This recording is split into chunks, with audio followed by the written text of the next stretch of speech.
Hello guys, কেমন আছেন সবাই? আশা করি সকলেই ভালো আছেন। ফ্যান্টাসি অ্যানিমে এক্সপ্লেন চ্যানেলে সবাইকে স্বাগতম। তো আজকে আমরা হিরোস রিটার্নের 7 নম্বর এপিসোডটি এক্সপ্লেন করতে যাচ্ছি।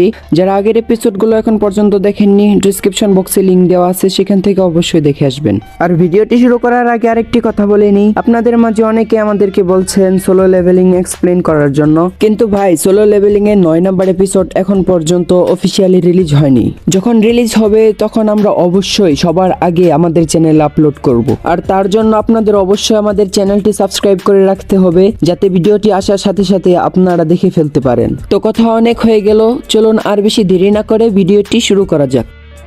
এপিসোডের শুরুতে আমরা দেখতে পাই জাংচেন এবং আয়ান বেশি আহত হওয়ার কারণে তাদেরকে হসপিটালে ভর্তি করা হয়েছে। ঠিক তখনই সেখানে জিরো চলে আসে আর এসে বলে, হাংডং কোথায়? আমি তাকে 1 সপ্তাহ যাবত দেখি না।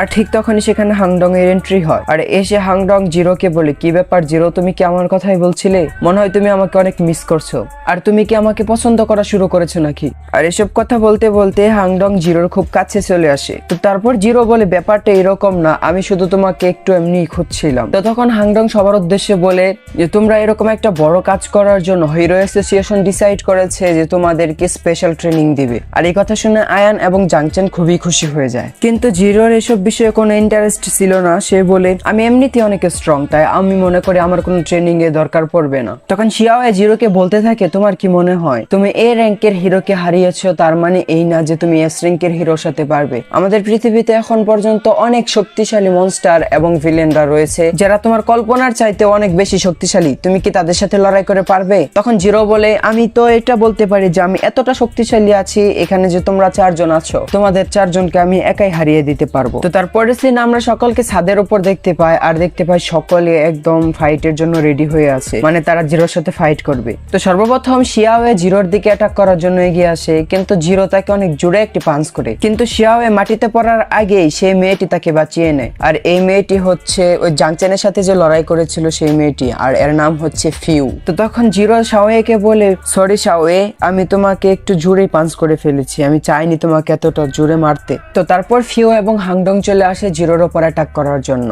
জিরো একটি পাঞ্চ করে হাংডং এর আইস ভেঙে ফেলে, কিন্তু তারপরে আবার হাংডং তাকে একদম আইসে জমিয়ে ফেলে। আর হাংডং তখন বলতে থাকে, জিরো তুমি আমার আইস থেকে বাঁচতে পারবে না, কারণ আমার আইস থেকে এখন পর্যন্ত কেউ বেঁচে বের হতে পারেনি। কিন্তু ঠিক তখনই জিরো তার আইস ভেঙে বেরিয়ে পড়ে। বের হওয়ার পর জিরো হাংডং এবং ফিউ দুজনকে হারিয়ে দেয়। তো তারপর জিরো বলে, আচ্ছা জাংচেন কোথায়? তাকেও তো হারাতে হবে। কিন্তু আমরা দেখতে পাই জাংচেন সেখান থেকে যান বাঁচিয়ে পালাচ্ছিল। তখন জিরো তার কাছে যায় এবং তাকেও চিৎপাটাং করে দেয়। আর তারপর জিরো বলে, আচ্ছা ঠিক আছে, তাহলে এখন আমাদের ফাইটের পর্ব শেষ, আমি চলে যাচ্ছি, আমার আবার মোমোকে নিয়ে আসতে হবে। তখন হাংডং বলে, ছাড়ো ফিউ, আমরা তার সাথে ফাইট করে পারবো না, তুমি তাকে যেতে দাও। তো তারপরে সিনে আমরা দেখতে পাই জিরো মোমোকে নিয়ে বাড়িতে ফিরে গিয়েছে, কিন্তু তাদের সাথে একটি কুকুর ছিল। আর কুকুরকে দেখে তার বোন অনেক জোরে চিৎকার করে বলতে থাকে, কি হয়েছে জিরো, তুমি এই কুকুরটিকে কোথা থেকে নিয়ে এসেছো?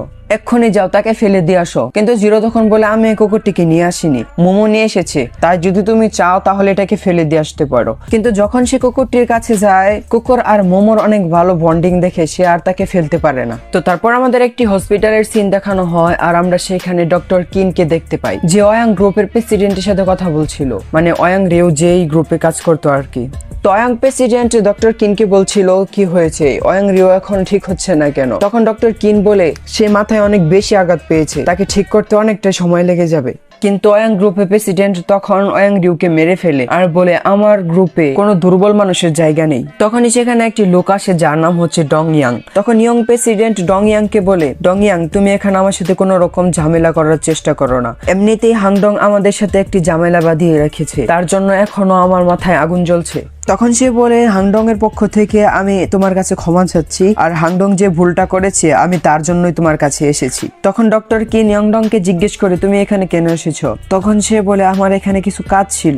তখন ডক্টর কিন বলে, কিন্তু এখন তো আমাদের কাছে সেরকম কোনো স্টাফ অ্যাভেলেবেল নেই, মানে তোমার যে কাজ করে দেবে। আর আমরা তখন দেখতে পাই ইয়ংডং তার সাথে করে একটি লোককে নিয়ে এসেছে যার নাম হচ্ছে ডক্টর মুসুলি। তখন সে ডক্টর কিনকে বলে, আজ থেকে ডক্টর মুসুলি তোমার সাথে কাজ করবে। আর এই কথা বলে ইয়ংডং সেখান থেকে চলে যায়। তো আমরা বুঝতে পারি ইয়ংডং খুব পাওয়ারফুল একজন লোক। তো তারপর আমাদের হিরো অ্যাসোসিয়েশনের সিন দেখানো হয় আর আমরা দেখতে পাই সকলে সেখানে পৌঁছে গেছে তাদের ট্রেনিং করার জন্য। আর সেখানে জিরো আগে থেকে উপস্থিত ছিল। তখন হাংডং জিরোর কাছে যায় আর বলতে থাকে, জিরো তুমি কি আমাকে মিস করেছিলে? তখন জিরো বলে, একদমই না, আমি তোমাকে মিস করব কেন? তখন হাংডং তার কাছ থেকে সরে যায় এবং একটু দূরে গিয়ে বলে, তুমি খুবই বোরিং একজন মানুষ, তুমি কখনো মানুষের মনের কথাটি বুঝো না। ঠিক তখন হাংডং এর কিছু একটা মনে পড়ে যায় আর হাংডং সকলের উদ্দেশ্যে বলতে থাকে, আমাদের হিরো অ্যাসোসিয়েশনের নতুন প্রেসিডেন্ট আজকে আসবে, তাই তোমরা সকলে চুপ হয়ে যাও। আর ঠিক তখনই সেখানে প্রেসিডেন্টের এন্ট্রি হয় আর আমরা দেখতে পাই সেই প্রেসিডেন্টই হচ্ছে ইয়ংডং। তো তারপর প্রেসিডেন্ট সকলের উদ্দেশ্যে স্পিচ দেয় এবং সেখান থেকে চলে যায়। তো তখন শিশেন বলে, তোমাদের কি মনে হচ্ছে না